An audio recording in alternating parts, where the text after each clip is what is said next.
Pronto. Pronto, bom dia, agora gravando. A gente está tentando fazer uma plataforma da gente do YouTube lá de Salvador, com todas as atividades da gente, e a gente está começando a gravar. Então, a gente está no terceiro encontro do Grupo COAP, do Núcleo Psicanalítico de Salvador.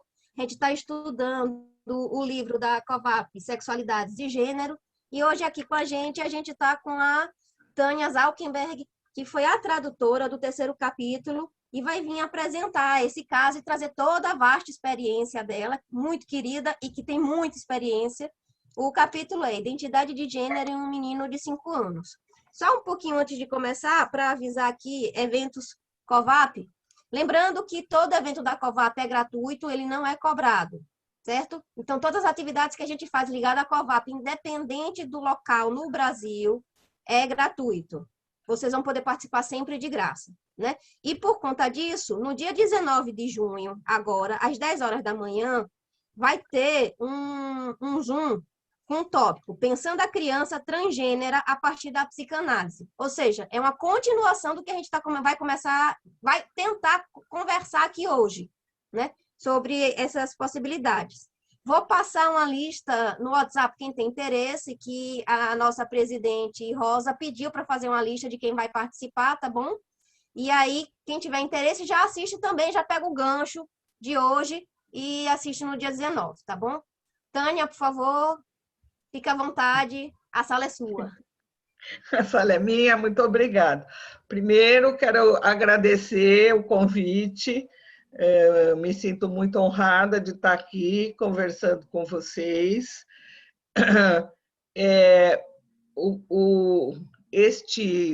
Este texto que eu vou apresentar, né, que é esse caso da Frances Thompson Salo, eu traduzi em 2016. Então, eu tive que retomá-lo, porque eu não sei se vocês sabem, né? Eu tenho grande parte do meu trabalho de traduções. Só de livros de psicanálise eu estou traduzindo o 15º. Aliás, que eu até vou recomendar, porque é um livro argentino sobre abuso. Super, super bacana, muito, muito legal. E o último que eu traduzi, que eu tinha feito a propaganda para Petrusca, é o livro da Anne Alvares, que é O Coração Pensante, que também recomendo muito, saiu pela Blucher, também é uma tradução que foi feita há algum tempo, mas o livro só saiu agora.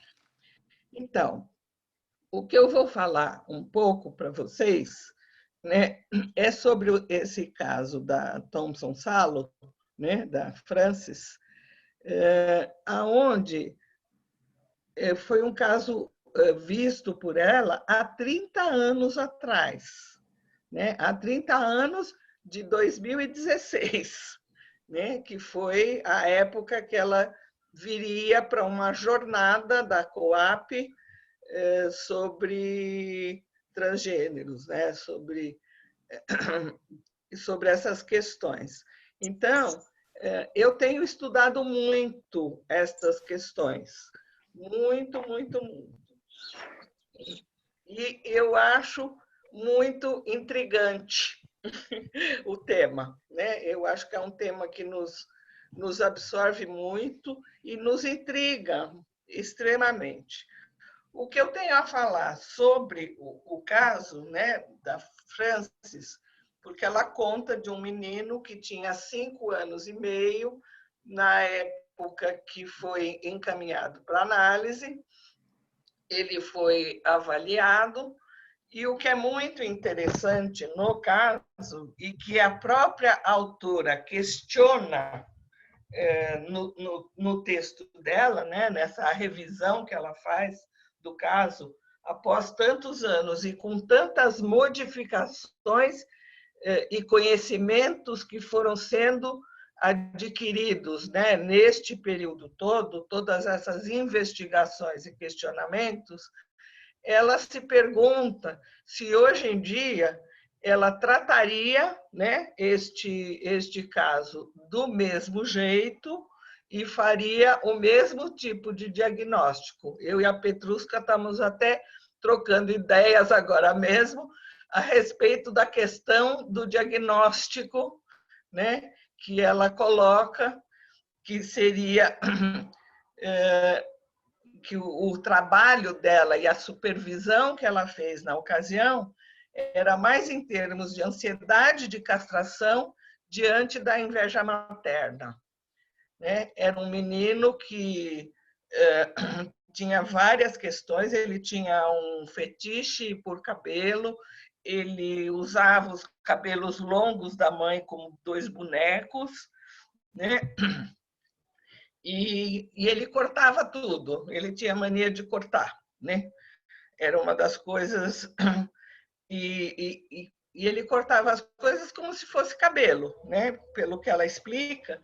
E ele tinha uma grande excitação ao fazer tudo isso, né? O que é muito interessante. Eu acho que é um caso assim que está bastante bem descrito, mas eu descobri, né, nessa minha revisão, alguns questionamentos, né, e algumas falhas de tradução, infelizmente. Descobri que tinha algumas questões, fiquei muito triste com isso, mas eu tenho que ser honesta. Eu acho que teve algumas falhas. Eu vou tentar contar para vocês um pouco a respeito, né? A mãe incentivava muito essa coisa dele, né? De gostar de roupas de menina e de brinquedos de menina.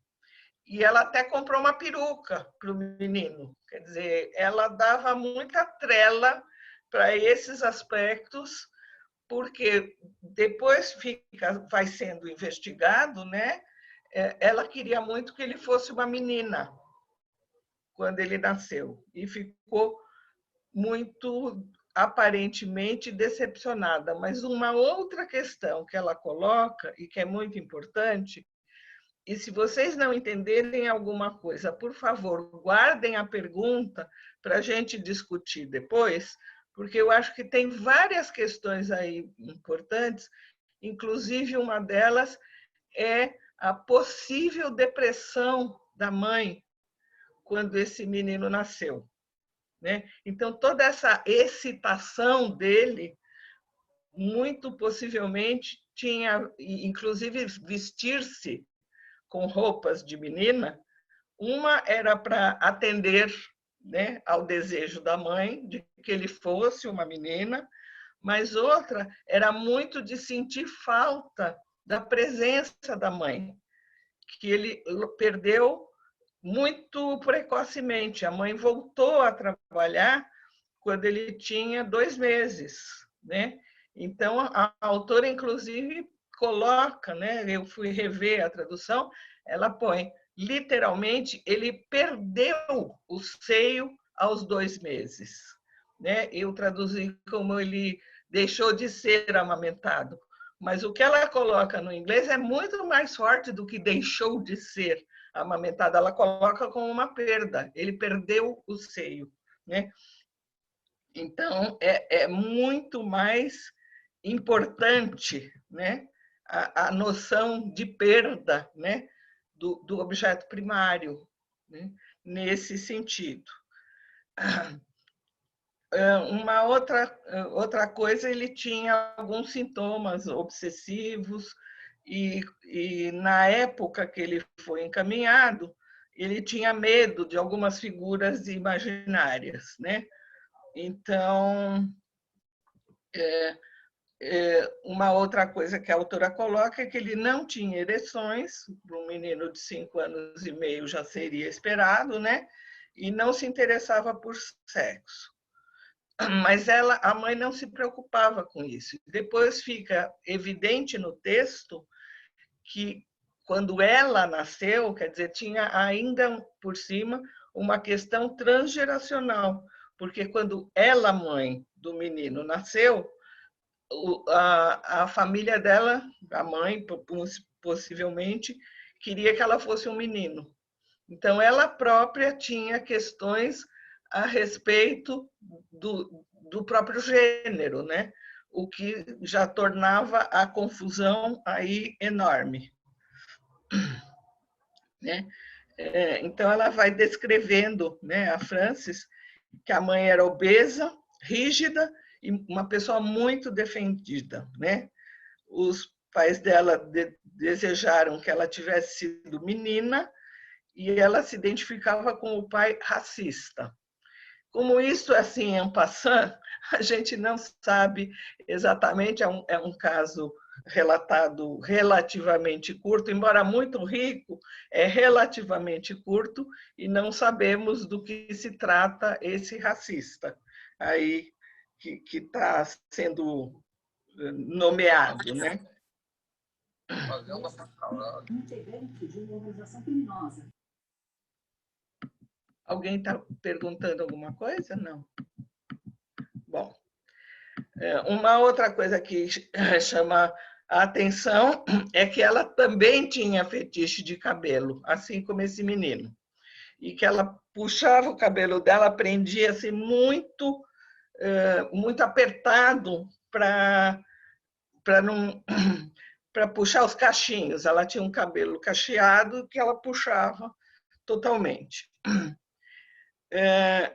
Mas o menino vivia a presença materna, né, a mãe, assim, aí ela deu para ele um nome que era muito semelhante ao da irmã mais velha dele, quer dizer, um nome que dele poderia ser razoavelmente feminino, né, o que também a gente interroga, né, e tem uma ideia de que ele sentia que a mãe era invejosa, ou era castradora e sedutora. E que a mãe permitia que ele cortasse as coisas da irmã, o que chama muito a nossa atenção, né? Depois tem uma cena aí dele se masturbando juntamente com outro menino, e que o pai ficou sem fala, e ela ameaçou que ele pegaria uma doença venérea, o que para uma criança pequena, duas crianças pequenas, é algo assim totalmente impensável, né? Bom, então, aos 2 meses ele perdeu o seio, né, que eu tinha posto como foi desmamado, porque a mãe voltou a trabalhar muito precocemente. E aí ele ficou com uma babysitter, né, que aos 2 meses começou o controle esfinteriano, o que também é outro absurdo, e eu imagino que até traumático. Quer dizer, esse menino teve alguns traumas importantes. Uma coisa que eu queria conversar com vocês é que, assim, eu tenho visto muito, em muitos casos que eu atendo, que eu atendi e que eu supervisiono, casos de jovens com dificuldades em relação ao gênero, exatamente por traumas precoces, né? O que é uma coisa que antigamente a gente não tinha muita ideia, mas eu tenho visto muito isso acontecendo, como experiência clínica, né? Inclusive um caso que eu falei para a Petrushka que eu ia citar assim apenas en passant, de um jovem de 16 anos que eu estava supervisionando e que estava pretendendo fazer a transição, porque aqui em São Paulo, especialmente no Hospital das Clínicas, existe um grupo, né, que está especialista em transição, e eles estão iniciando esse trabalho muito cedo, muito cedo, o que nós, psicanalistas, estamos questionando muito, mas sem a força que a gente acha importante, porque muitas vezes é necessário fazer um trabalho psíquico importantíssimo. Eu acabei de ter contato com um texto que foi publicado no International Journal e que eu fiz questão de traduzir, de um analista na Austrália que estava fazendo que está fazendo, fez e acho que continua fazendo o trabalho com uma jovem, uma moça, que estava fazendo transição para homem, né? Ela queria virar um rapaz. E é uma moça, quando ele vai descrevendo o caso, e esse trabalho vai ser publicado no Livro Internacional de Psicanálise, no livro anual de psicanálise desse próximo ano, né? E se vocês puderem ter acesso, eu acho que é um caso que vale muito a pena a gente conhecer, porque tem vários questionamentos que vão aparecendo neste caso aqui também, mas que já são ultrapassados perto de muitos conhecimentos recentes que a gente está tendo ultimamente, né? E é importante a gente pensar essas questões, né?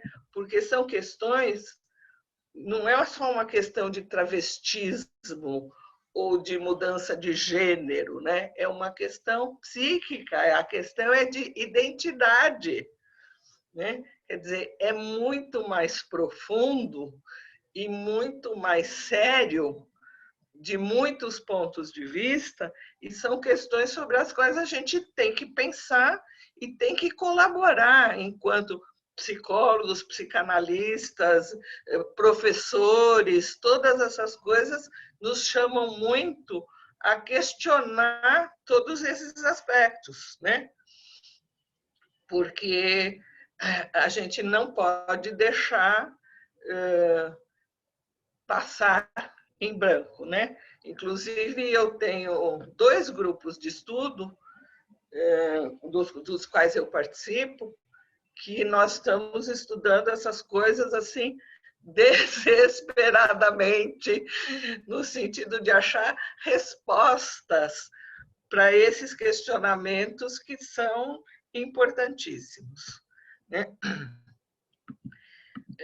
Bom, então, tem várias questões que eu gostaria de levantar, inclusive a respeito das avaliações que ela foi fazendo com o menino, né? Porque ela conta aí que Bom, conta que a mãe e a irmã aterrorizavam ele com a cabeça de manequim careca, que ele tinha muita dificuldade com separação, inclusive isto vai aparecendo na descrição do caso. Cada vez que tinha uma separação de férias, ele ficava desesperado. Então, hoje em dia, provavelmente, a gente pensaria muito nas questões de ansiedade de separação, não só uma questão de angústia de castração, né, que esse menino poderia ter, mas também de muitas angústias de separação, inclusive em função das muitas separações precoces que ele viveu, né? Tudo isso interrogado, evidentemente, né? Quer dizer, são todas hipóteses para a gente pensar e discutir. Então, o que ela fala, né, é que ele estaria nesse estágio fálico edipiano, né? Eu não sei se todo mundo aqui conhece, mas é o que o Freud descreve nos 3 ensaios sobre a sexualidade, né? Quer dizer, é uma das fases do desenvolvimento psicossexual que a gente aqui não vai poder abordar porque demora muito. Eu não contei para vocês, mas eu dou um curso também sobre adolescência no Instituto Sede Sapiência, em São Paulo, e sou professora lá há mais de 30 anos. E, e eu dou toda essa parte do desenvolvimento, e esse ano nós estamos com o curso online, né? Então, está muito interessante, porque eu dou toda essa parte do desenvolvimento psicossexual, de acordo com a teoria freudiana, né? Porque todas essas fases do desenvolvimento são muito importantes para a gente pensar os questionamentos em cada momento do desenvolvimento. Então, o que ela vai falando, né, que esse fetiche dele por cabelos e posses de meninas seriam defesas, né, contra as ansiedades de todos os níveis, né?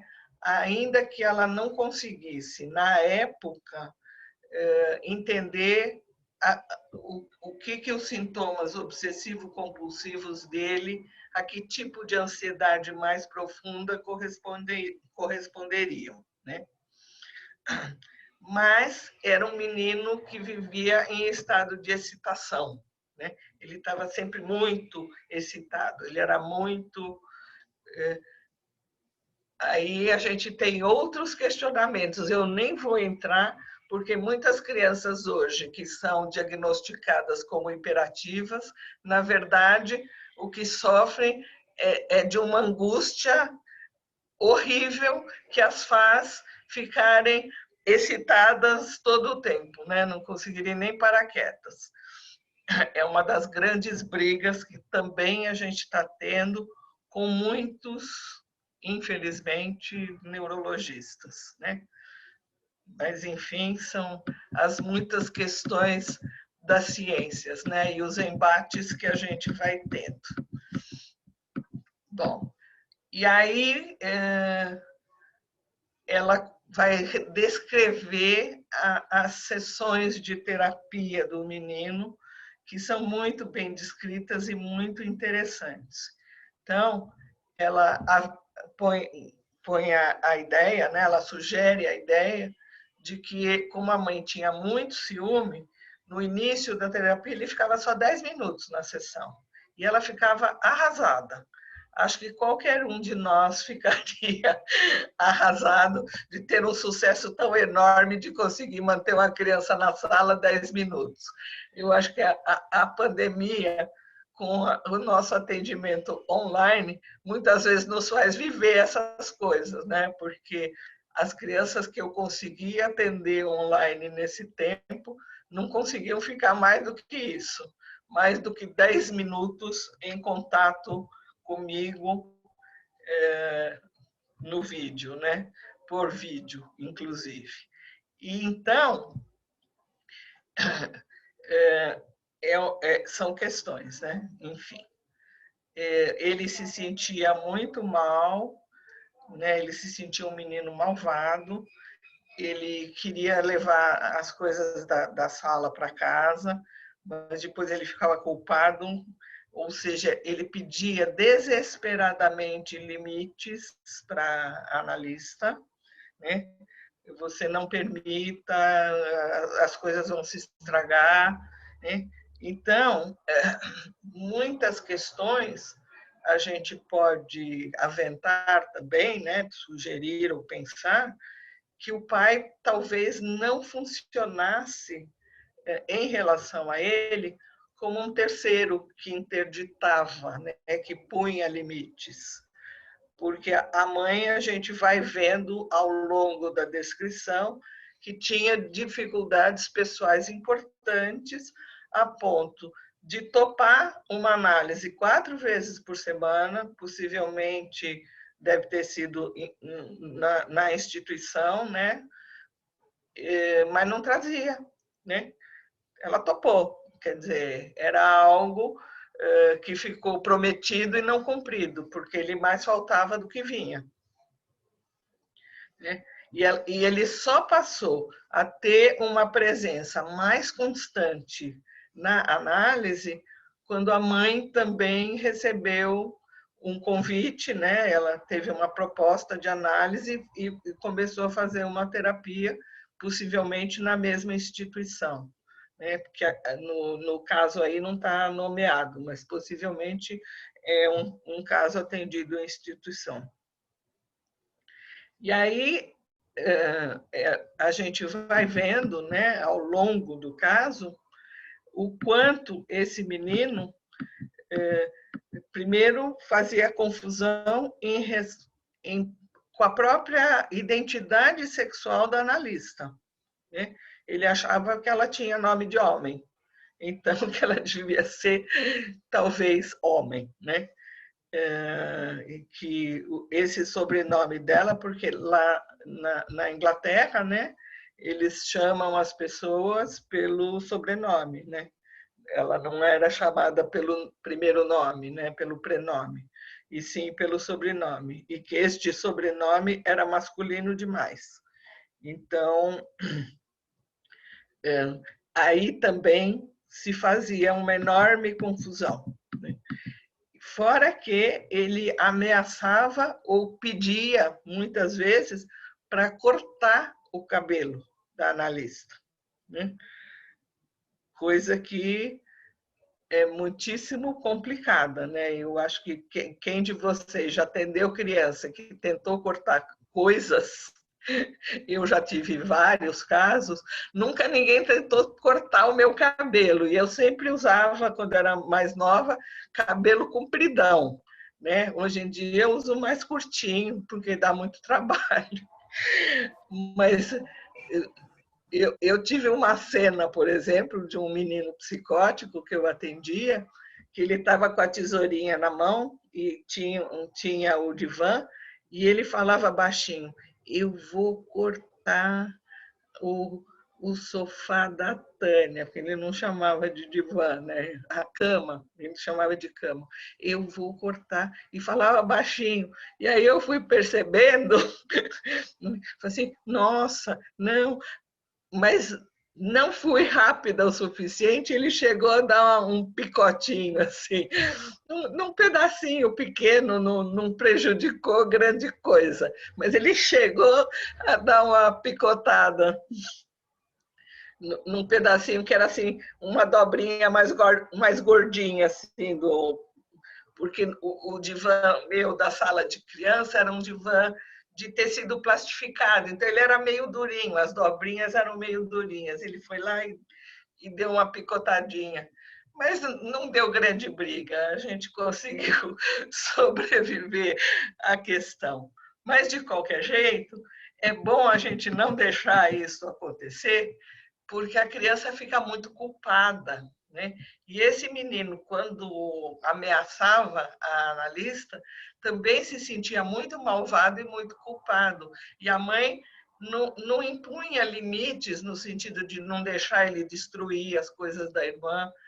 E ele tinha todas essas fantasias sexuais, né, a respeito da castração, que o Freud descreve lindamente. Eu recomendo que vocês leiam num artigo que se chama As Fantasias Sexuais Infantis, né? Quer dizer, recomendo que vocês leiam os 3 ensaios sobre a teoria da sexualidade, especialmente o segundo ensaio, onde o Freud fala do desenvolvimento psicossexual e especialmente das fantasias sexuais infantis, e um outro artigo sobre a fase fálica, onde ele fala sobre as questões da angústia de castração, que tudo isto vai aparecendo neste caso, né? Eu tive há anos atrás, há muitos anos atrás, um menino que se considerava castrado, ele tinha fantasias de castração. Na casa dela. Nem vê o seu Antônio. Ele tinha fantasias de castração muito importantes, porque ele tinha nascido com uma má formação peniana e fez uma cirurgia plástica para correção aos 3 anos de idade, que é exatamente o momento onde o Freud descreve estas questões, né? Quando isto começa a ocorrer na fantasia das crianças, a fazer a coisa errada por respeito desta questão. Mas uma coisa que a gente vai vendo acontecer no caso, né, e que a gente vai percebendo, é que conforme ele foi sendo trabalhado, né, conforme ele foi comparecendo às sessões de análise, ele foi se acalmando. Então, embora a autora não fale exatamente disso, né, eu acho que é uma coisa para a gente poder refletir e conversar, inclusive, de como a continência analítica, quer dizer, o fato de poder falar das questões, poder expor tudo isto, é algo que pode, num primeiro momento, trazer muita ansiedade, muita excitação, mas que esta continência ajuda muito o trabalho e a criança, de algum modo, se acalma, né?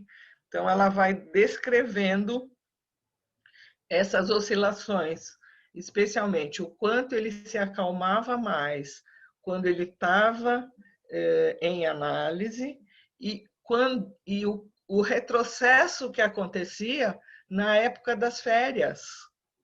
Como ele voltava das férias com a perda de muitas das aquisições que ele ia tendo durante o período analítico, né?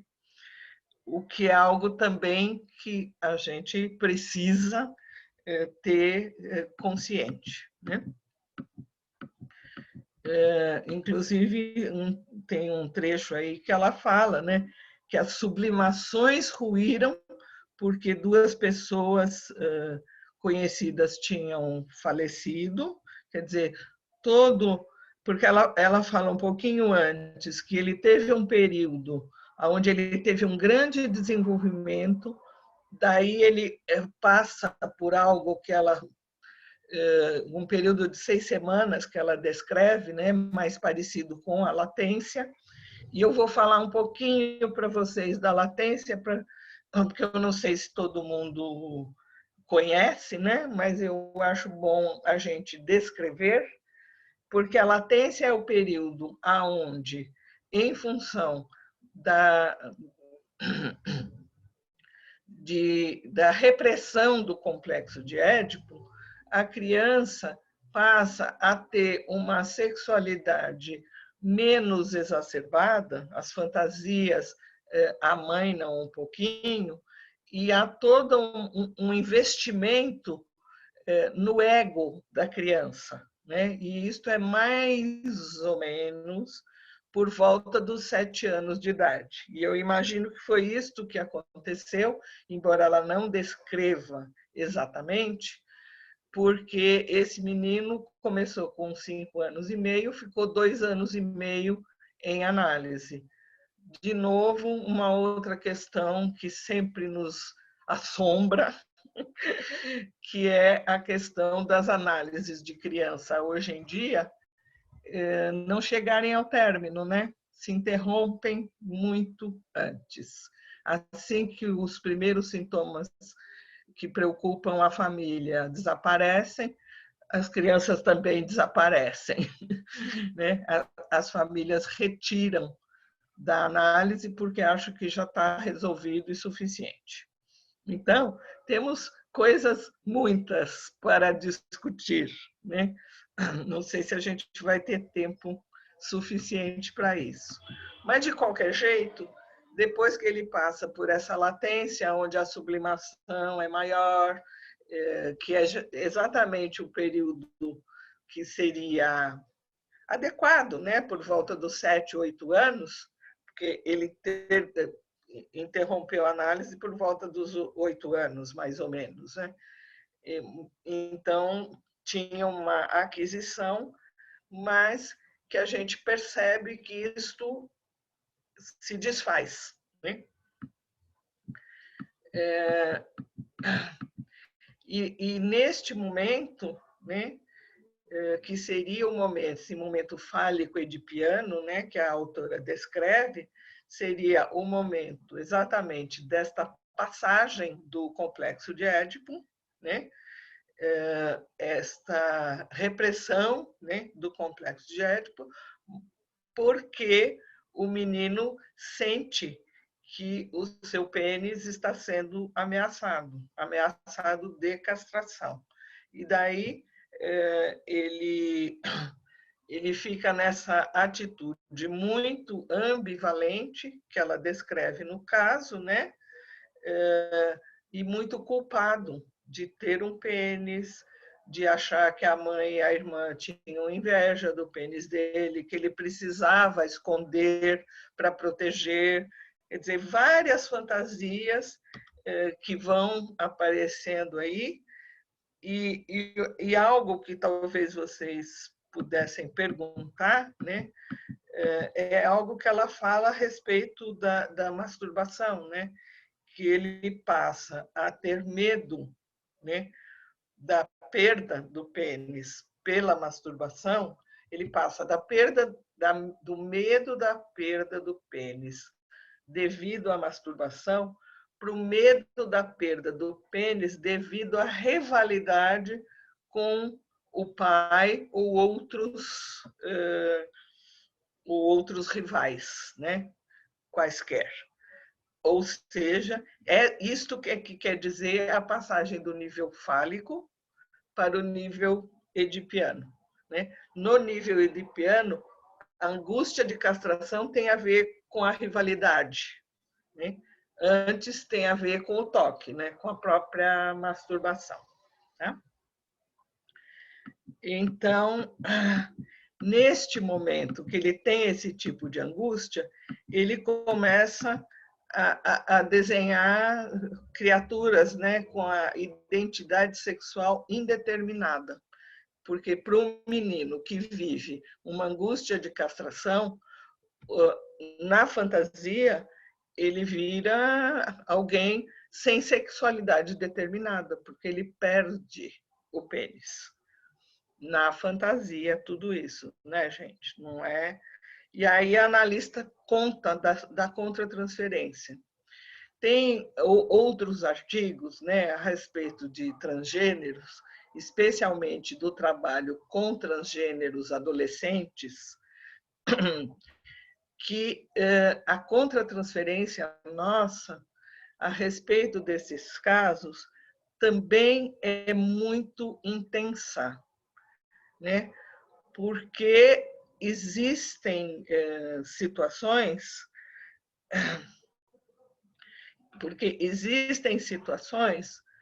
alguém está perguntando aí dos textos, né? Depois eu posso mandar por WhatsApp para a Petrusca e ela passa para vocês, ou enfim, porque eu acho que o Freud nos ajuda muito em vários níveis, apesar dele não viver esses nossos turbulentos tempos, né?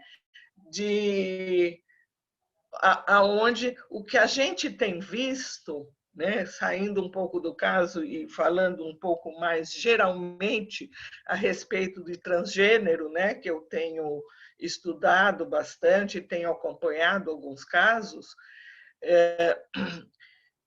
o que a gente vê dessas questões na adolescência tem muito mais a ver com a questão adolescente do desenvolvimento do que com a sexualidade, com a transgeneracidade, né? com a questão de transgênero.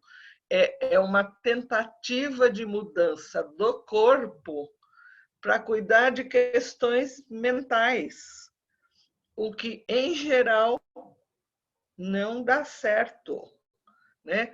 Porque a pessoa tem a fantasia de que ela está mal no próprio corpo dela e no próprio psiquismo dela. Eu vou falar de um jeito assim bem simples, tá? Bem feijão com arroz para a gente poder pensar juntos.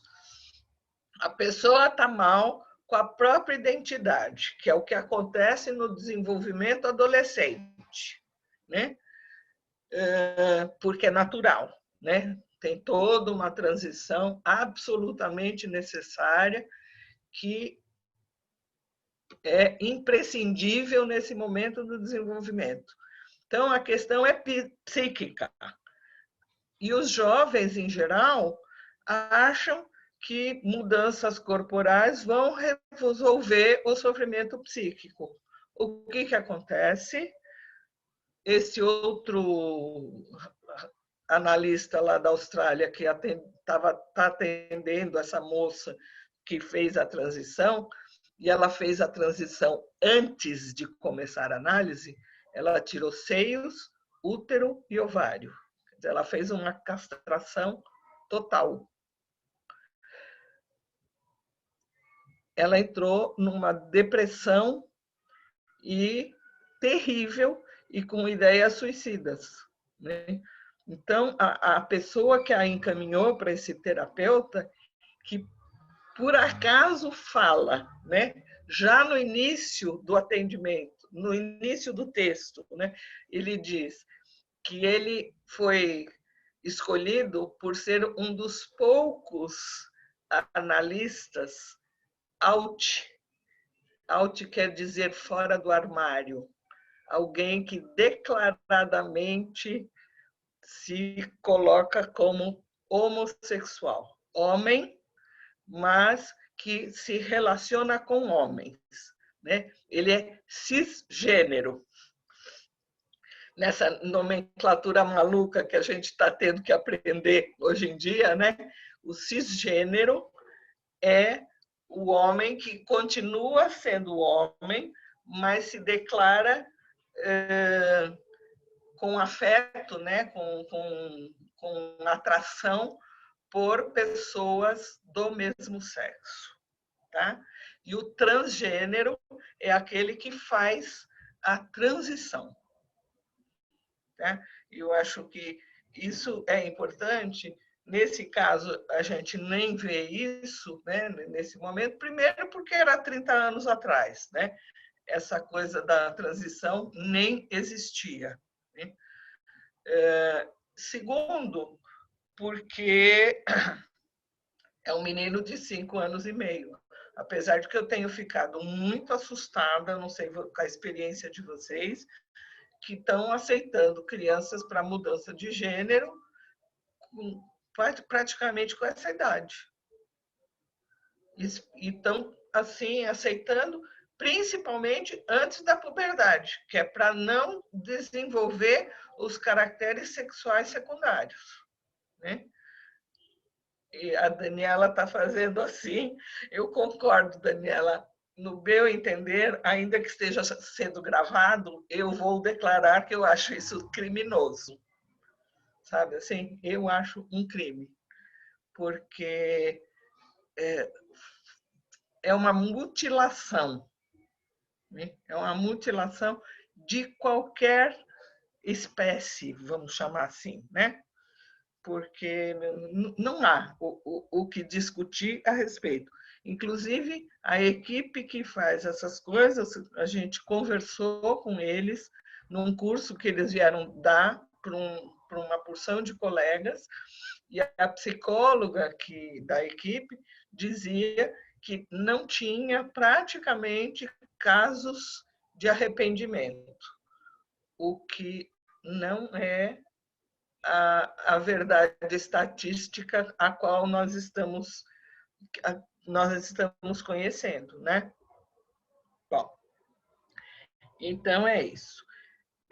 Bom, voltando à questão, né, do que ela vai descrevendo no caso, e que fica muito interessante, né, é esta questão do pai punitivo, da mãe ciumenta, de todas essas confusões com jovens que pretendem fazer transição. A questão contratransferencial é muitíssimo complicada. Muito, muito, muito complicada, porque nos gera, né, sentimentos de extrema dor, de imaginar a pessoa com uma ilusão de que aquela cirurgia vai resolver toda a dor mental, vai E o que causa é uma dor física enorme e a dor mental, muitas vezes, só piora, tá? Então, eu acho que a gente tem que refletir muito, e eu acho que o fato de vocês estarem estudando os textos deste livro é muito importante. Eu aplaudo vocês, porque eu acho que é importantíssimo a gente entrar em contato com estas questões, porque mesmo que possa haver algumas modificações do físico, isto não quer dizer que o psíquico será curado, né? Então, eu quero deixar bastante tempo para a gente poder discutir, para vocês perguntarem, tá? Bom, enfim, uma outra questão que eu acho que é muito importante, e eu acho que não vou mais seguir, né, totalmente aqui esse encadeamento, né? O que fica muito evidente que ela vai descrevendo é que esse menino vai conseguindo, através da análise, e afirmando a sexualidade masculina dele, a masculinidade. Ele vai conseguindo, através do trabalho com a analista, perceber que ele é um menino, que ele, muito possivelmente, uma das hipóteses que ela coloca, né, é que ele muito possivelmente estava se submetendo ao desejo da mãe no sentido de receber amor, né? Então, que as questões primárias de relação, inclusive a autora coloca isso, né, que se hoje em dia ela estivesse atendendo esse caso e tivesse tão evidente para ela estas questões primárias de trauma de separação, muito possivelmente ela teria trabalhado de outro jeito. Então, é algo que ela foi muito honesta de colocar no texto, e eu acho que tem que ser muito bem visto, né? Porque, na verdade, ela não tinha, na ocasião, conhecimento suficiente da importância da relação primária, né, da relação mãe-bebê, e de todas as questões traumáticas que podem ter acarretado tudo isso que a gente conversou. Essa perda do seio aos 2 meses, essa pessoa que foi fazendo o treinamento esfincteriano também muito precoce, quer dizer, este menino teve alguns traumas importantes que trouxeram questões para a identidade dele. Não é para a questão de identificação sexual, é uma questão mais profunda e mais importante, que é a questão da identidade. E é o que eu tenho visto em muitos casos de jovens adolescentes que eu tenho supervisionado, inclusive alguns eu atendi, que têm questões relativas à identificação sexual, mas por conta de situações primitivas de ruptura no estabelecimento do self. Vamos usar um pouco a linguagem do Winnicott, né? E de confusões, muitas vezes, dos próprios pais, porque tem pais que acham que tem que ser modernos e que tem que aceitar, e às vezes aceitam um pouco rapidamente demais, eu diria, antes de ter uma reflexão mais profunda, a possível, muito entre aspas, escolha sexual, que na verdade não é escolha coisa nenhuma, né, gente? A gente não escolhe, porque se desse para escolher, todas essas terapias evangélicas aí de, de mudança, né, psíquica, fariam um sucesso enorme, e não é o caso. Tá? Eu acho que por enquanto eu falei bastante, não sei o que vocês acham, enfim, quero uma opinião de vocês. Tem mais alguma coisa que vocês acham importante que eu diga, ou podemos passar para a discussão?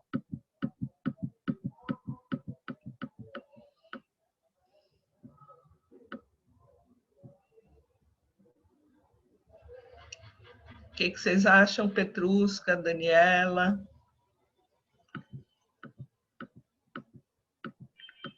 Com você, Tânia. Eu estou achando ótimo. Estou com a garganta seca, então vou beber um pouquinho d'água. A turma, o que está sentindo? É um material que mexe com a gente, é muito instigante.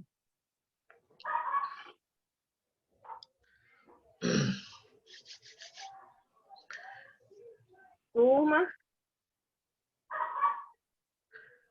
Alguém tem alguma pergunta? Tem alguma questão que gostaria de colocar?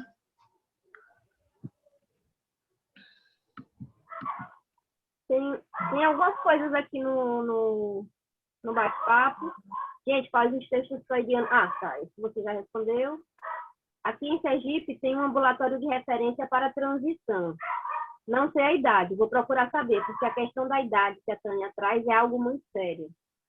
Eu acho seríssimo, porque, veja, se a gente pensar do ponto de vista psíquico, né, pensando naquilo que o Freud fala, e naquilo que a gente sabe, naquilo que o Winnicott também fala, né, que o corpo é onde a gente habita, né? Quer dizer, o Freud diz que o corpo, o ego, é, antes de mais nada, antes de tudo, a sede do nosso ego. Nós nascemos um ego corporal, nós vamos virar psíquicos com os cuidados e o desenvolvimento, né? Com tudo aquilo que vai acontecendo. Então, o corpo sempre é importantíssimo. Nós temos que ter uma identidade corporificada, uma identidade encarnada, né? Algo que é importante para a gente poder habitar no nosso próprio corpo, né? E outra coisa que a gente vai aprendendo, né? É que na adolescência todas essas questões entram em ebulição, né? Tudo aquilo que seria uma questão psíquica passa a ser localizada no corpo, né? A gente vê os adolescentes hoje em dia, né, tentando fazer modificações no próprio corpo. Nem todas são questões de transgênero, né, de mudar de sexo. Mas, assim, faz plástica de nariz, faz plástica de seio, faz plástica de, sei lá, das Tatuagem. Tatuagem, alongamento da orelha. Tatuagens, piercings, né? Eu me lembro de uma adolescente que eu atendi há anos atrás, hoje em dia ela deve ser já psicóloga, mas a primeira coisa que ela fez, quando ela fez 18 anos, foi fazer tatuagem e piercing, né? Que até então a mãe não deixava, ela estava comigo, ela ficou comigo dos 16 aos 18, mais ou menos. Assim que fez 18, fez tatuagem. E a mãe vai dizer que a culpa é da terapeuta. Com certeza! Eu que enchi a cabeça dela para fazer isso, né? Lógico. Ô, Tânia, a gente está com algumas perguntas aqui. Agora eu queria colocar, vou colocar uma também. A Patrícia primeiro pergunta se ele é homossexual hoje. Eu coloquei que sim, porque no final do texto diz que ele é, né? É, Aí ela coloca, mas a identificação de gênero dele é masculina mesmo, né? eu Ele, suponho, ele é homem. eu Eu também suponho que tenha uma identificação masculina, né? É, hoje em dia ele é gay, mas eu não tenho mais notícias. O que a gente vai vendo no decorrer da terapia, né, pelo jeito como as coisas foram se desencadeando, é que ele foi assumindo esta identificação, essa identidade masculina. Mas ele parou com 8 anos de idade e teve toda a adolescência, onde provavelmente ele deve ter vivido experiências muito diferentes e a gente não tem notícias disso, né? Só sabemos que hoje em dia ele é gay. Agora, Tânia, tem uma coisa aqui, a minha, que eu vou dar continuidade, porque vai por esse caminho, veja. A questão da homossexualidade dele me chamou a atenção uma coisa no texto. Porque ele teve que fazer um tratamento muito invasivo para a pneumonia com supositório 3 vezes por dia, numa idade muito pequena, muito precoce. E a gente sabe que toda parte do corpo humano que ela é estimulada, ela é erogeneizada. Então, Com eu fico pensando certeza. que isso não tem uma participação efetiva junto com essa fusão com a mãe, essa simbiose com a mãe, nesse processo de escolha objetal, sabe? Sim, sim.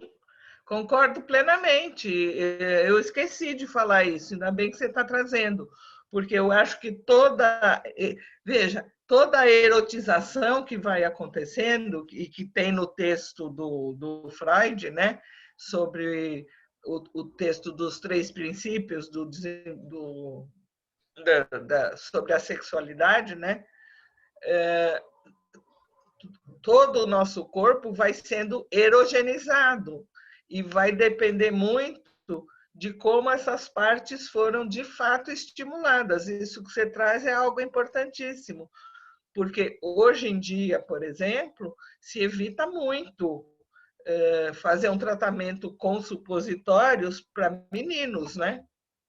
Até para meninas, né? Antigamente era muito comum, especialmente para coisas para garganta, se usava muito supositório. Hoje em dia se evita esse tipo de tipo de tratamento, exatamente para não ter essa questão de uma excitabilidade, uma erogeneidade excessiva, né? Anal. Sim. Ontem mesmo eu estava dando supervisão para uma colega, né, que faz supervisão comigo, e ela trouxe um caso de um rapaz de 28 anos que é homossexual, né? E ele conseguiu contar para ela pela primeira vez, porque ele nunca tinha contado para ninguém, que ele sofreu abuso de um tio que era pouco mais velho do que ele, com quem ele ficava. Ele tinha 6 anos de idade e esse tio tinha uns 14. Quer dizer, não era, era um adolescente ainda, o tio, né? Abusou desse menino, desse jovem, dos 6 aos 12 anos de idade. E hoje em dia esse jovem é homossexual. Ele jura, ele está no início da terapia, né? Mas ele jura para a terapeuta agora que ele conseguiu falar a respeito, que ele sempre teve atração por meninos. O que eu interrogo, né? Enfim, e ele está conseguindo falar a respeito destas questões na terapia, porque até agora este moço tinha relações homossexuais, né? Ele sempre teve relações homossexuais, parece que ele não tem nenhuma experiência com mulheres, nunca namorou nenhuma menina, nunca se relacionou. Ainda está muito no início da terapia, a gente está ainda olhando para essas coisas, né? Mas ele jura que sempre teve atração por meninos, mas ele tem essa história de abuso. E ele está conseguindo falar isso agora para o novo parceiro dele, que é alguém com quem ele está morando. Ele passou a morar com este outro rapaz, que é um rapaz que não é brasileiro, está aqui a trabalho, mas ele sempre teve relações homossexuais sem o menor problema e com prazer, numa boa, vamos chamar assim, né? E com este rapaz que ele ama, ele não está conseguindo se relacionar. Cada vez que o moço toca nele, ele lembra do abuso sofrido na infância. Ou seja, ele está tendo toda uma recuperação, eu diria, né? Não é uma recuperação, mas toda uma revivência, na verdade, do trauma infantil nesta relação de amor que não é só sexual, é afetiva, profunda, porque ele ama o rapaz. O que eu acho assim uma coisa para a gente interrogar também, né? Eu espero que a colega continue atendendo o caso para a gente poder trabalhar melhor, porque eu já trabalhei com alguns rapazes, né, que tinham relacionamentos e tal, mas este tipo de dificuldade eu ainda não tinha, não conhecia, né? Isso é novo para mim. Então, nessa nossa profissão, não faltam surpresas e novidades, né, gente? A gente está sempre aprendendo e tendo sempre que estudar, né? Sim. Tem Aqui mais perguntas, Pedro? tem duas colocações aqui. Tem. Aula maravilhosa, ainda mais que estou trabalhando a química com criança e o desejo dos pais. Um corpo erogeneizado com o qual estabelecemos relações corporais e psíquicas. E a outra coloca assim: terminou a fala dizendo que não pode ser escolhido. Então, qual o seu pensamento? Nós escolhemos a nossa orientação ou ela é construída? Ela nos é imposta pelas vicissitudes da nossa vida. Por isso que eu não concordo com o termo escolha. A gente faz um enorme esforço para chegar. Gente, eu tenho a seguinte ideia, eu não sei se todo mundo concorda comigo, mas eu sempre digo, e digo para os meus alunos todos, nós somos uma colcha de retalhos, de identificações variadas das experiências que a gente vai tendo ao longo da vida. Começa nas identificações primárias, com nossos objetos primários, pai e mãe, mas depois nós vamos tendo experiências com professores, com amigos, com várias outras situações, né? Aonde a gente vai construindo a nossa identidade e fazendo um enorme esforço para a nossa identidade ficar mal e mal, com perdão, vocês me perdoem, mal e mal coesa, mal e mal integrada, porque para a gente perder essa coesão e essa integridade, basta acontecer alguma coisa traumática com a gente, né? Então, o ser humano, né, é uma criatura frágil, gente. A gente faz um enorme esforço de organizar o nosso self, o nosso psiquismo, de um jeito que a gente possa levar a vida, né, bem, né, saudavelmente, vamos chamar assim, né? Mas muitas vicissitudes, e eu acho que esta pandemia pela qual nós estamos passando está trazendo questões muito importantes para as crianças e para os adolescentes. Eu não sei se vou conseguir acompanhar, mas os reflexos disso vão se dar daqui a alguns anos. Nós não vamos saber disso agora, nós vamos ver lá para frente. Eu espero que vocês possam estudar muito essas coisas, porque a gente precisa. Precisa Temos ter mais coisa conhecimento. aqui. Vamos lá, Sim. a coisa está esquentando. Queria Oi? colocar... A coisa está esquentando. Ótimo. Queria colocar a luz em um outro ponto de vista. Será que se ele não tivesse passado pela terapia, ele não seria hoje uma pessoa trans? E talvez a terapia tenha adequado ele a essa identificação masculina de uma maneira forçosa, tendo colocado ele a seguir esse caminho por ser o ideal colocado para ele, até mesmo pela escola onde estava? Olha, é possível, mas eu não sei responder. Uma outra, A pulguinha que a gente estava discutindo antes de começar, né? eu não sei responder, porque veja, tem um outro texto que eu estou estudando muito, que é um texto que saiu no livro anual do ano passado e tinha saído no International Journal de Psicanálise, né? E que a gente traduziu para o livro anual, que se chama Identidades Transitórias. É trans, hífen, e o itórias, né? Transitórias, né?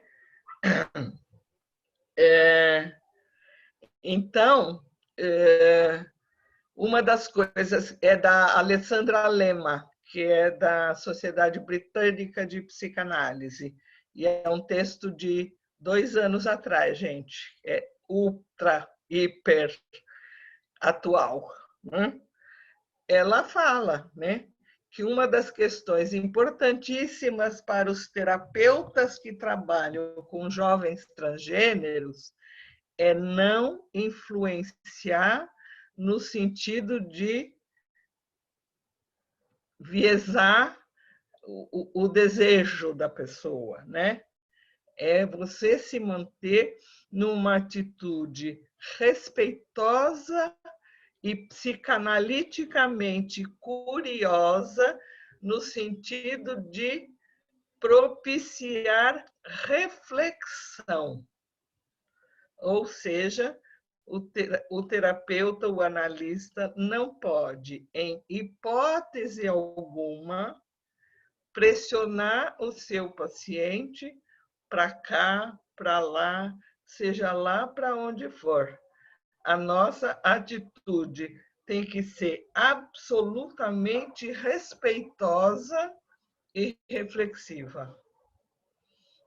Então, o que esse menino sofreu ou deixou de sofrer, ou na escola, ou pela própria terapia que ele estava fazendo, ele e outros, né? Porque esse aqui é um caso que foi estudado, mas tem inúmeros outros, né? Então, eu acho um desrespeito essas famosas terapias aí de orientação, né? De reorientação da sexualidade. Isso não existe, gente. Isso é um absurdo total, absoluto, um desrespeito à alma humana. Cada um tem o direito de ser quem ele é. O que a gente pode e deve ajudar é a pessoa a se descobrir, né? Trazer à luz o mais íntimo do seu ser. É esta a nossa responsabilidade. Nós não temos desejo, né? Nós não podemos ter, ó, alguém está pondo aqui, neutralidade do analista, sem desejo e sem memória. Bion, sim, senhor. Não pode ser muito desmemoriado total, tá? Eu de vez em quando, me encrenco com o Bion, sem desejo, sim. Sem memória, eu já tenho as minhas questões. Mas é sem desejo. O analista não tem desejo. Ele não tem que achar que o mesmo quando a gente trabalha, olha, fugindo um pouco, né? é bom fugir um pouco também de vez em quando, né? Eu acabei de fazer a revisão de um livro de colegas que vai ser lançado sobre terapia de casal e família, que é outra das questões assim importantíssimas para a gente pensar hoje em dia. Eu, quando trabalho com crianças, trabalho com a família também, mas a minha ideia é no sentido de orientar a família e, se for o caso, encaminhar, né? Mas o meu foco é a criança. Mas eu aprendi muito fazendo a revisão desse livro para as colegas, porque eu conheço, já estudei bastante, eu faço algumas terapias de casal, de família só quando eu vou pegar alguma criança, né? Então eu faço uma investigação da família, mas é muito importante, por exemplo, na terapia de casal, a gente primeiro não tomar partido de nenhum dos dois, né? Segundo, não achar que aquele casal devia estar separado ou devia estar junto, sabe assim? É sem desejo mesmo, né? E neste tipo de trabalho, a gente vê o sem desejo muito mais evidente. Nas aulas que eu dou de adolescência, né, lá no Instituto Sede Sapiência, uma coisa que eu oriento às terapeutas em geral é da gente nunca, absolutamente nunca, tomar o partido do adolescente contra os pais. Sabe assim? Incrementar a rebeldia. Ainda que eu ache que a rebeldia é necessária. Mas na terapia, para o adolescente poder se individuar, virar um sujeito de si mesmo, ele tem que sair do sistema familiar primário para fora, né? Mas nós, enquanto terapeutas, não temos absolutamente o direito de insuflar o adolescente contra os pais. Porque isto é, no meu entender, também sair da neutralidade. Não sei o que vocês acham, podemos discutir também. Rafa levantou a mão, vou passar para ele e depois a gente continua nas perguntas. Tá ok. Oi, bom dia, Tânia. Bom dia. Eu gostaria de um esclarecimento em relação à conduta da analista, né?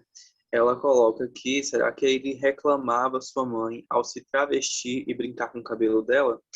Essa discussão, né, de que como ela lidaria com o problema, será uma questão de fetichização do cabelo ou será uma dificuldade de separação?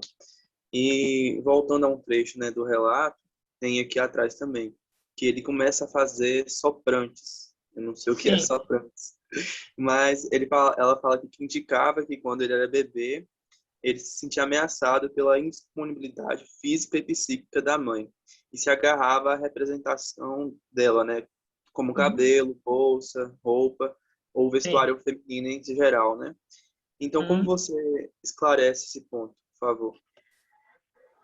Então, eu acho que esse menino realmente teve uma dificuldade primária importante de perda muito precoce da mãe, né?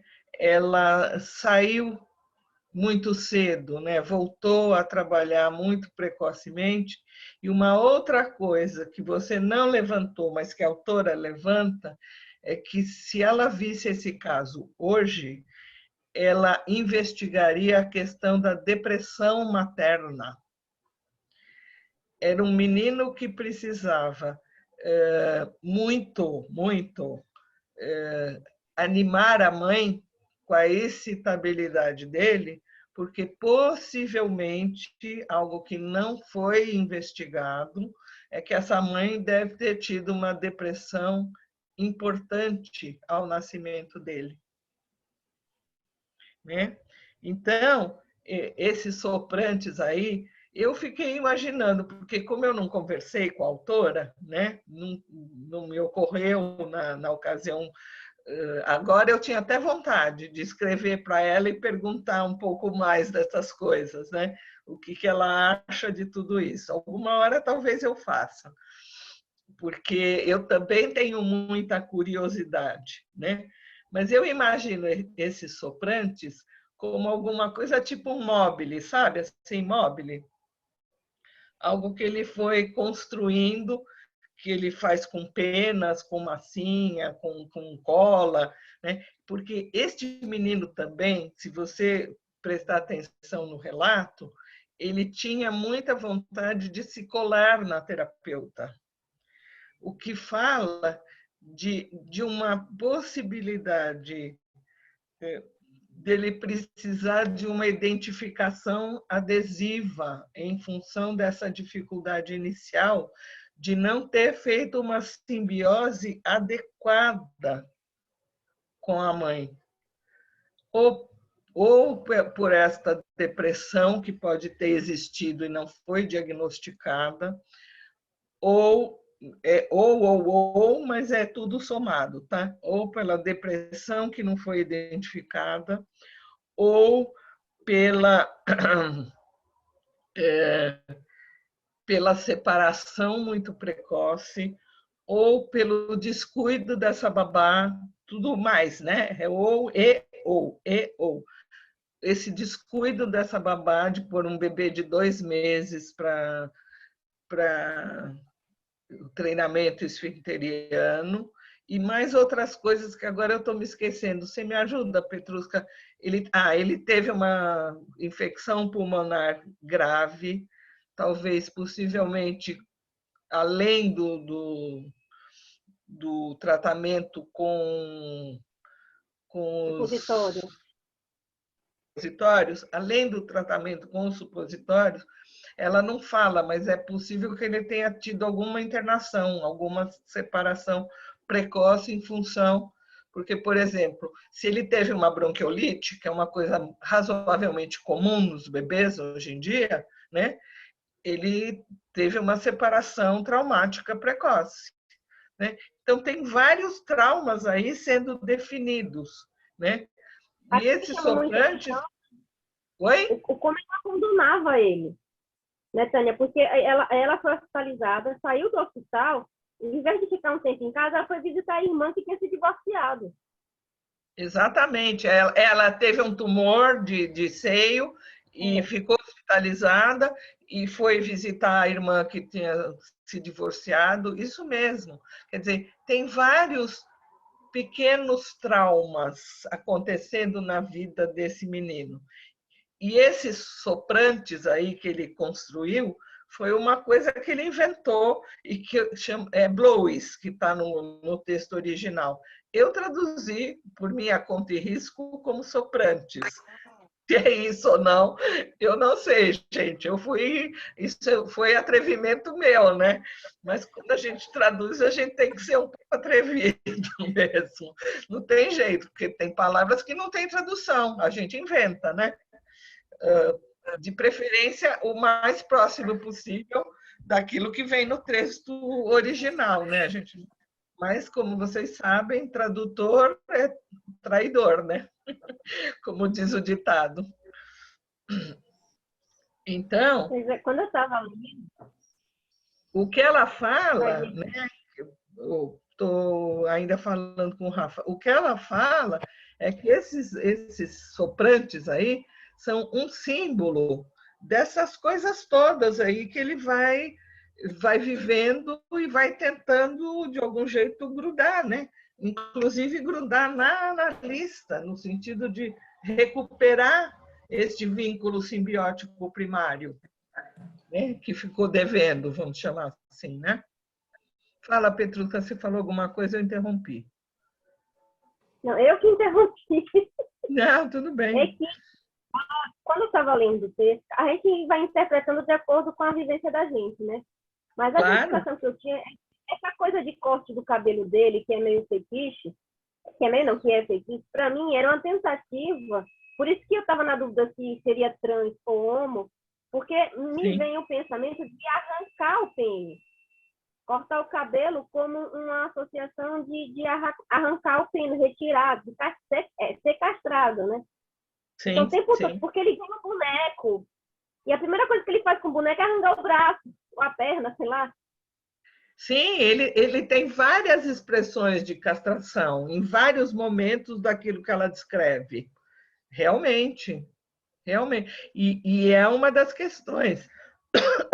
Voltando um pouco ao Freud, né? Se a gente lembrar das questões da angústia de castração, o menino fica assim horrorizado quando vê a vulva, né? O órgão sexual feminino, porque é a própria ausência do pênis. Quer dizer, se a irmã e a mãe perderam o pênis, né? Porque foram castradas, ele corre esse risco, né?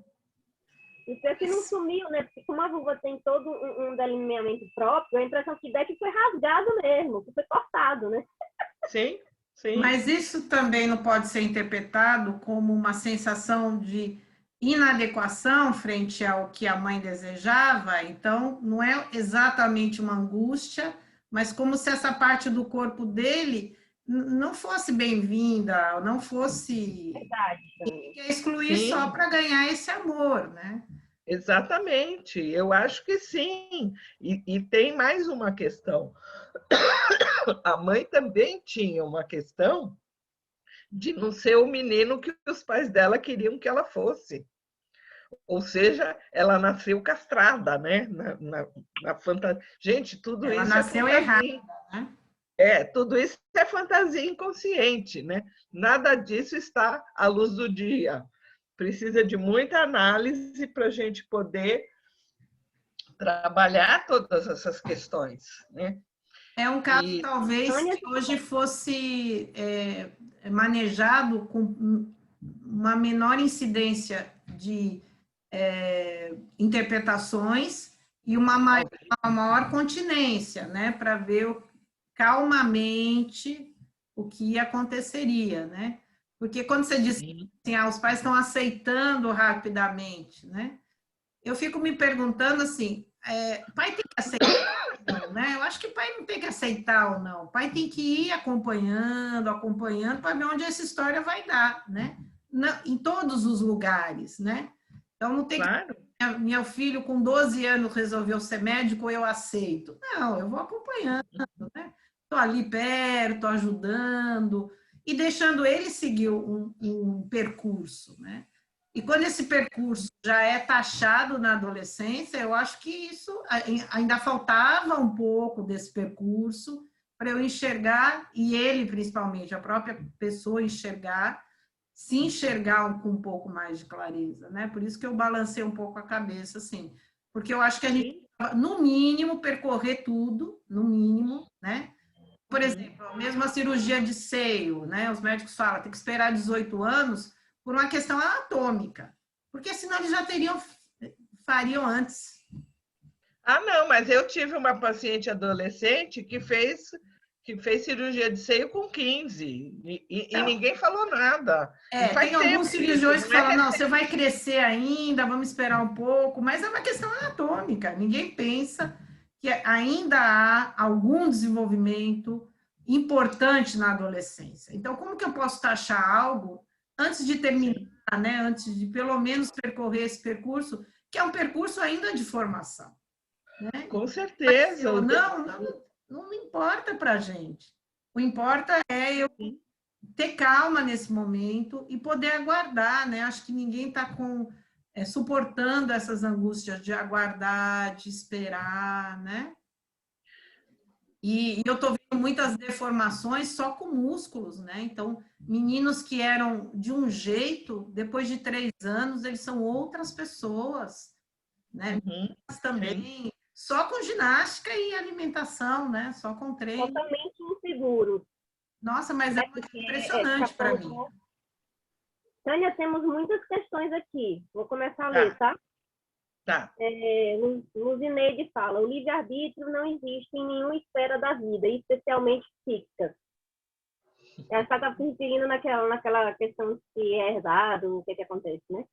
O Anne Não, coloca. a questão da escolha, né? Porque a gente não escolhe. Nos é imposto. A organização psíquica nos é imposta a partir da nossa hereditariedade e das vicissitudes é o nature versus nurture, quer dizer, aquilo são as séries complementares do Freud, né?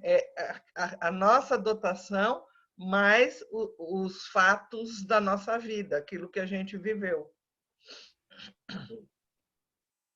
O Anne coloca. Podemos pensar a transição como um evento traumático durante a adolescência, já que nessa fase é necessário elaborar diversos lutos, dentre eles o luto pelo corpo. Peraí, é uma pergunta. Podemos pensar a transição como um evento traumático durante a adolescência, já que nessa fase é necessário elaborar diversos lutos, dentre eles o luto pelo corpo infantil perdido? Sim, pode ser traumático mesmo. Esse outro caso aí que eu contei do analista australiano, fala exatamente isso. A moça fez a tentativa de transição, né? E é muito interessante o caso, porque ele vai acompanhando e ela traz para ele, no decorrer da análise, fotos dela quando ela era menina, né? Quando ela era moça, né? E eles vão trabalhando esses aspectos. Só que quando ela fez essa tentativa de transição por uma questão de sofrimento psíquico, ela entrou em depressão e quase suicídio. Então, pode ser muito traumático em função destas questões, de todos os lutos pelo corpo, né, pelas mudanças corporais.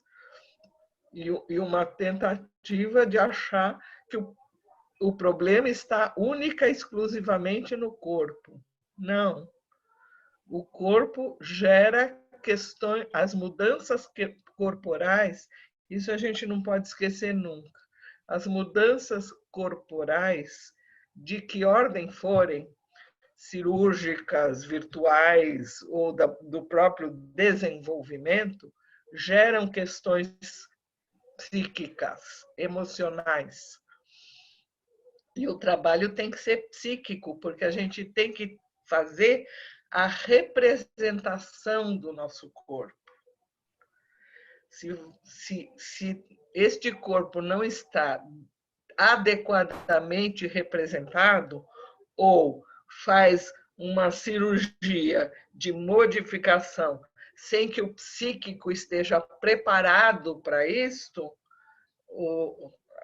a questão é muito grave, porque a pessoa está com uma esperança de algo milagroso, que inclusive o autor fala, né? Algo milagroso, e que eu vi neste caso que eu estava supervisionando, do rapazinho de 16 anos, que está buscando esse serviço aqui em São Paulo, né? A mãe o levou, e ele também conta uma história muito parecida com a desse menino, que quando todo mundo saía de casa, ele se vestia com as roupas da mãe. Ele é o segundo filho, né? Ela tinha um filho mais velho, homem. A terapeuta nunca investigou isso com a mãe, né? Mas a gente até podia imaginar que a mãe talvez quisesse que ele fosse uma menina. Mas quando todo mundo saía de casa e ele se via sozinho, ele se vestia com as roupas da mãe. Mas era quando todo mundo não estava em casa, ele estava sozinho. Então, tem várias questões simbólicas sobre as quais a gente precisa refletir, né? Nenhuma dessas questões tem uma resposta simples. todas são complexas, né? A gente precisa ainda de muito estudo, muito, muito, muito. Bruno, quer fazer uma pergunta? Isso. Tá me ouvindo bem? Sim. Eu toda vez que termino essas aulas, eu fico com a mente um monte de coisa, um monte de inquietação, um monte de... Mas a minha questão é a seguinte, uma criança ou um adolescente, né, de menor, digamos assim, aparece essa realidade, desse desejo de se automutilar, de querer modificar o corpo, de querer, por exemplo, cortar os seios, não gostar, não se ver, né, como, por exemplo, no caso, não se ver como uma mulher, querer se ver como um homem, demonstrar essa inquietação, por exemplo, por se olhar no espelho e não ter um pênis, né? Essas realidades, assim, por exemplo, de crianças e adolescentes, né, nesse contexto de terapia, no fato deles serem de menor, é preciso, digamos assim, relatar, ter algum tipo de diálogo com os pais, mesmo que os pais não percebam, ou mesmo que, tipo, por exemplo, no caso de um adolescente, né, que traz isso há muito tempo, é algo que ela não relata a ninguém, é algo que ela está guardada, né, algo que ela vem. Então, no processo terapêutico, ela relata isso, fala dessa inquietação, digamos assim, mas os pais, a família não sabem.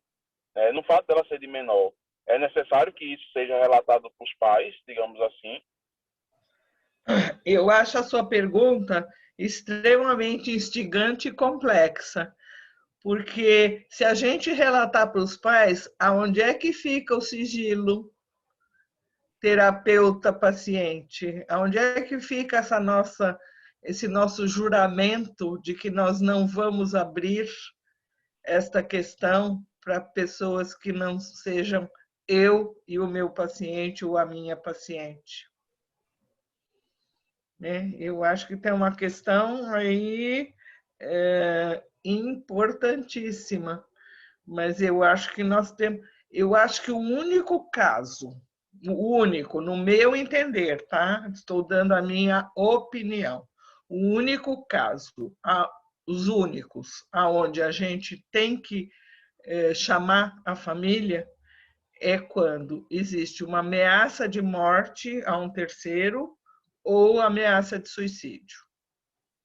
Todos os outros casos, no meu entender, têm que ser trabalhados terapeuta-paciente. Ponto. Não sei o que vocês acham, até gostaria de saber. Só quando houver risco de vida, no meu entender. Ou para um terceiro, ou para a própria pessoa. E aí eu aviso o meu paciente. Vou precisar conversar com a família, em alguns casos de drogas também, né? Se a família não souber. Vou precisar falar com a família, porque você está correndo risco de vida. Uma overdose, por exemplo. Né? Fora disso, no meu entender, é uma questão terapeuta-paciente. Quero ouvir vocês. Daniela, Petrusca, os outros que eu ainda não conheço, mas que estou conhecendo agora. O que vocês acham? Não, a minha opinião também é essa, né? Mesmo que seja uma criança, meu compromisso de sigilo é com a criança. Isso foi avisado para a criança e para os pais. Se em algum momento é necessário quebrar, ou eu acho que tem alguma coisa que é para ser dita para os pais, eu converso com o paciente, criança ou adolescente, explico por que eu estou querendo falar com os pais e tento chegar a um consenso. E de preferência converso junto. Isso, meu manejo junto, todos, vamos conversar. Presente. Não converso com os pais, né, de menores sem a presença dele, em respeito à pessoa. porque Mas eu tenho um é paciente que dizem assim, eu não quero ficar, não. Eu quero que você fale com meu pai, eu não quero estar aqui, não. Já aconteceu isso. Tem comigo. muitos.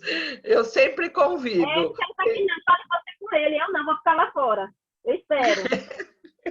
Aí ele me permitiu, né? Aí ele pediu Aí é diferente, né, permissão ali. Petrusca? Eu sou embaixatriz desta pessoa. Eu vou advogar em prol dele diante dos pais. É diferente, porque eu fui instituída, né, como representante dele diante da família. Aí é outra coisa.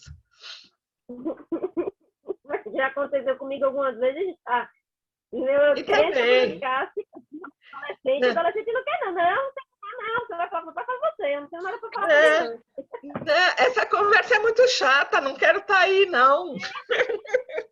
Tem aqueles que pedem, né? Ah, você fala sobre isso com meu pai, por favor. Isso, Também fale tem. por mim. A Peça gente ele vai de, isso. a gente vai de bandeirinha branca, né? No tipo, vim aqui em nome de. A gente vira embaixatriz, né? Temos que fazer uma enorme diplomacia. É importante. Temos mais coisas aqui, Tânia. Deixa eu ler para ver se a gente consegue dar conta de tudo. Tá bom. A Patrícia fala de alguma coisa que eu acho que a gente estava falando, ela vai kkk, conjecturas apenas para a gente pensar juntas. Aí a Dani coloca a neutralidade do analista, sem desejo sem memória bio. Rafa fala apego inseguro. Eu acho que eu estava falando da relação do paciente, do caso, com a mãe, né? É uma Sim. relação de apego inseguro. Sim, sim. Aí Patrícia coloca também desconheço o que seja o soprano. Imaginei algo como um filtro de sonhos que temos por aqui, feito com pena. Infelizmente, eu também não sei, porque ela não pôs uma foto dos soprantes. Eu nem sei se depois de 30 anos ela ainda tem uma foto ou tem uma representação desse soprante. Porque, na verdade, chama-se soprante. É alguma coisa que sopra. Ah, Ana Rita coloca. Me chamou a atenção o pai nunca aparecer no relato do caso. Temos uma mãe deprimida e um pai que não aparece no relato. Muito pouco. Ele aparece no momento onde o menino fala que ele é metade de Trinidad, porque o pai era um imigrante na Inglaterra, tinha vindo de Trinidad para a Inglaterra, né? Provavelmente Londres, pelo que ela conta. A gente não tem notícia exatamente, mas o pai era imigrante, mas ela fala mesmo no texto, e eu acho que não frisei suficientemente, que o pai não funcionava como terceiro, como alguém que interdita a relação menino-mãe, né? Não coloca limite e não interdita a loucura da mãe em relação às projeções para dentro do menino, né? Como dizem os ingleses. Patrícia continua perfeito, Daniela. Não será a falta de aceitação que fará as pessoas fará a pessoa mudar seus desejos. Sim. Juliana coloca, Tânia, o que você acha dos homens trans que engravidam? Ainda não pensei a respeito. Olha, a única experiência que eu tive com isso foi um caso que eu vi, um documentário na televisão, que não se passava nem no Brasil. Era um casal trans. O homem tinha feito trans para ser mulher e a mulher tinha feito trans para ser homem. E a mulher que virou homem engravidou, aparece lá de barriga nesse documentário. Para mim, é uma coisa assim, eu não sei. Honestamente, eu não sei. É muito estranho, é uma coisa estranhíssima para mim. Eu No não caso, quem sei. engravidou era a mulher que se tornou homem. Isso. Ela era mulher e tinha feito transição para homem. E o homem tinha feito transição para mulher, mas eles eram casados e alguém está perguntando o nome do documentário. Eu não tenho a menor ideia. Não lembro. Desculpem. Eu vi na televisão já faz algum tempo. Era ou na Colômbia ou na Venezuela, não lembro. Algum país latino, não era no Brasil. E era um documentário sobre transgêneros. Sei lá, tem que procurar no Google. Eu não sei dizer, porque, sabe assim, ó, honestamente, eu não devia contar, mas eu vou contar. Foi alguma insônia que eu tive e peguei o negócio no meio de madrugada. Então, eu não sei. Não sei dizer o nome.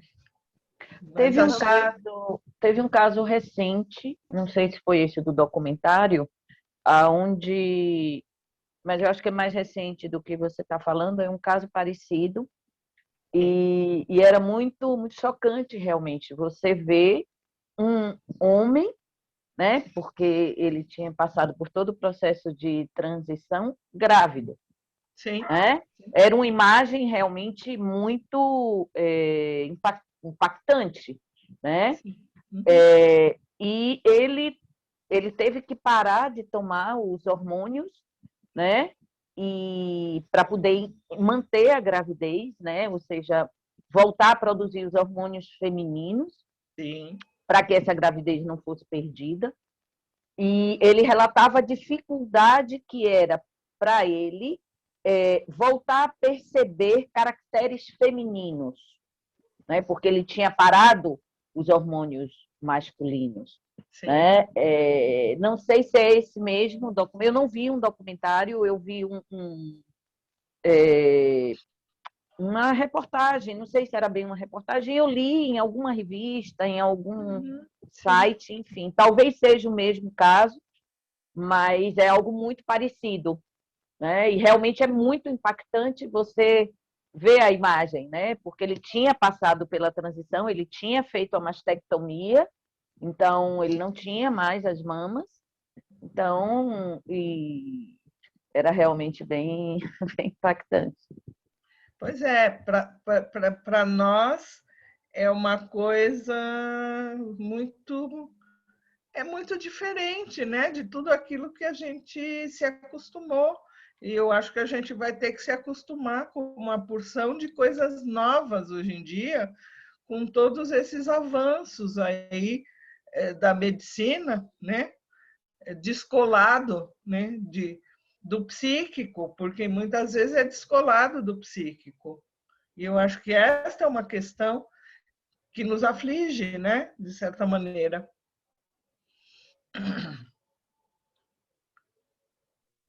O que eu vi, só para partilhar também, o que eu vi dessa questão de um casal também, essa situação, o rapaz, né, fez a transição, ele está grávido, né?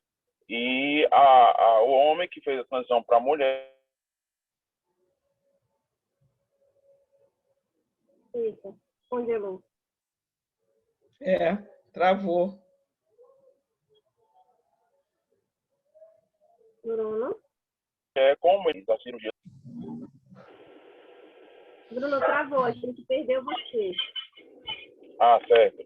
Então, o que eu vi, só para comentar, né? O que eu vi é que, nesse caso, do casal transgênero, né?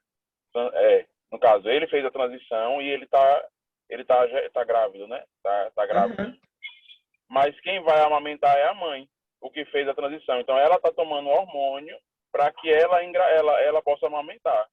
Né? Então, isso aí já ainda é mais, né? Digamos assim, né?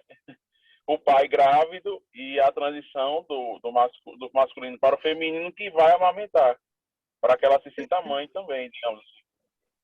Pois é, isso há alguns anos atrás seria impensável para todos nós, né?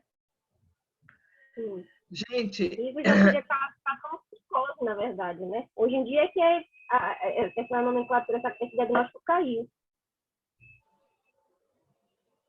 Porque não reconhecimento da realidade corporal. Então, até é uma negação mágica do corpo, né? É a negação mágica do corpo, é o pensamento mágico, assim, dentro do nosso corpo. A negação mágica dos nossos limites, né? A gente tem conseguido negar eles de diversas formas. Não, as próprias adolescentes que eu estou atendendo hoje em dia chegam para mim e já falam de cara, eu sou bissexual. Bissexual sem ter tido nenhuma experiência além de um beijinho. E às vezes é só selinho, não é nem um beijo mais incrementado, vamos dizer assim, né? Então, sabe? Então a gente pode declarar qualquer coisa, né, povo? Pode, não pode? Pode. É onipotência. Nós estamos vivendo num tempo onde a onipotência fica a toda. Então, não dá. Um último pedido aqui para a gente fechar. A Ana Paula está perguntando a diferença entre cisgênero e transgênero. Para ser muito objetivo, vou fazer rapidinho, Sônia. Cisgênero é quando o sexo é igual ao gênero. Transgênero é quando o sexo da pessoa é diferente do gênero. Então, trans, você é mulher e se sente homem, digamos assim, ou vice-versa, você é homem e se sente mulher.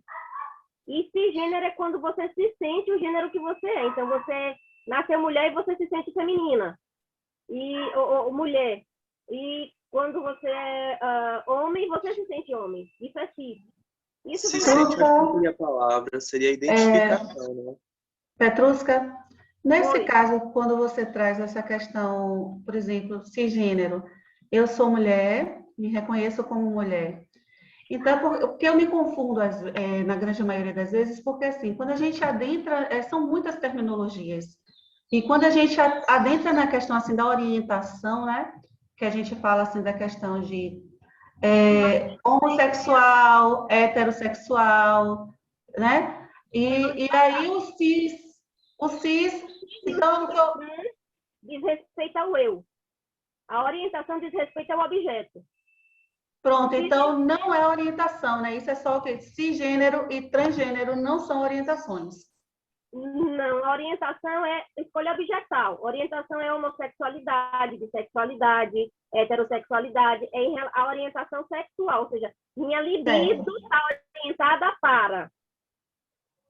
Entende? Então, o cis e o transgênero não é orientação, é a questão da subjetividade do indivíduo. Aqui, Rafael colocou a identidade de gênero, é construção de identidade. É diferente. Nossa, eu posso ser trans, o caso eu posso ser trans, então assim, eu posso ser mulher querendo ser homem, mas me apaixonar por homem. Eu posso ser uma trans homossexual. Entende? É porque, às vezes, essas terminologias, elas dão um nó na cabeça tão grande que a gente fica perdido, mas obrigada.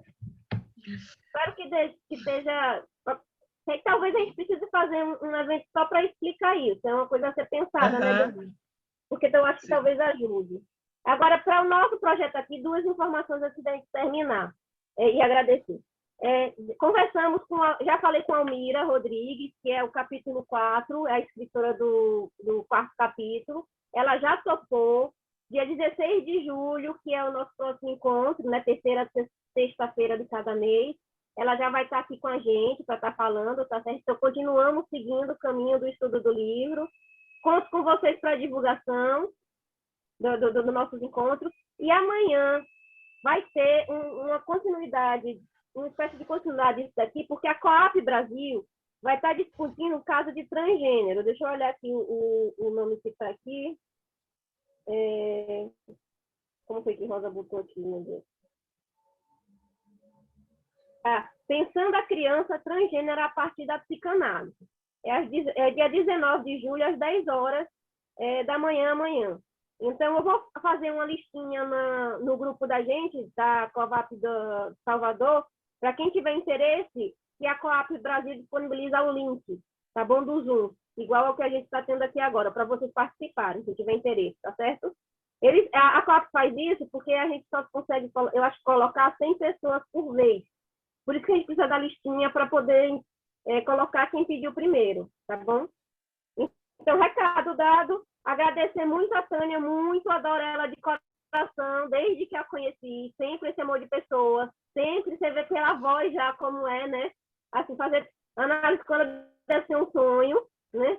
Então, sempre que puder, Tânia, vou estar te chamando, vou abusar um pouquinho. Parabéns lá pelo seu trabalho no CEPSIA, tá bom? Dani, algo mais, Dani?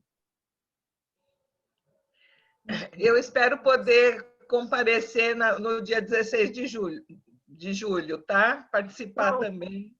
Você pode me mandar o link que eu vou querer participar. Só agradecendo muito mesmo, Tânia, foi muito enriquecedor, muito esclarecedor e, assim, constrói muito a nossa clínica e a teoria. Muito obrigada mesmo. Vocês não sabem o quanto isso é importante aqui para nós. Eu é que agradeço muitíssimo a oportunidade de vocês. Um beijo para todos. Um último recado, antes que eu esqueça. O grupo de negritude deve sair, tá bom? A gente está com 30 inscritos. A gente está vendo como é que vai estruturar isso, porque a gente vai ser um pouco autodidata nisso. Então, a gente está pegando referências com pessoas que têm muita experiência para nos dar orientação, mas ele deve sair, tá bom? Aí a gente monta tudo que a gente fez, como a gente fez agora de sexualidade e gênero, a gente monta e começa os estudos em paralelo, tá bom? Vai ser paralelo, não vai ser junto com esse não, tá? Gente, tchau para todo mundo, bom almoço, bom trabalho. Tchau, tchau. Tchau, Tânia, obrigada. Obrigado, Tânia. Tchau. Tchau.